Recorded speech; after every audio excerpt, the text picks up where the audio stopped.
এক কোষে রসুন, এই রসুন দিয়ে আমি আচার তৈরি করেছিলাম। ঠিক ওখান থেকে আমি 10 থেকে 15টার মতো এরকম হাতে রেখে দিয়েছি, কারণ পেঁয়াজ পাতা যেরকম ঠিক এরকম রসুনের পাতা দেখার জন্য আমি এই কাজটা করেছিলাম। এরকম একটা রঙের কোটার মধ্যে আমি রসুনগুলা ঠিক এভাবে রোপণ করে দিয়েছিলাম। তো দেওয়ার পর এখানে হালকা পানি স্প্রে করে দিয়েছিলাম।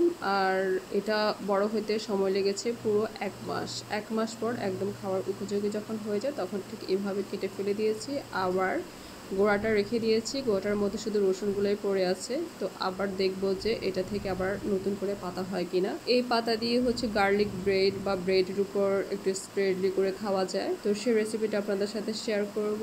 আর আমার ভিডিওটা কেমন লেগেছে সবাই জানাবেন। সবাই ভালো থাকবেন। আর আপনারাও যদি এরকম পাতা দেখতে চান অবশ্যই আপনার ঘরে থাকা যে রসুনগুলো আছে ঠিক এরকম করে দিলে আর ঠিকই পাতা কিছু না কিছু হলেও উঠবে। আমার মোটামুটি সবগুলোতে পাতা আসছে। সবাই ভালো থাকবেন। আল্লাহ হাফেজ।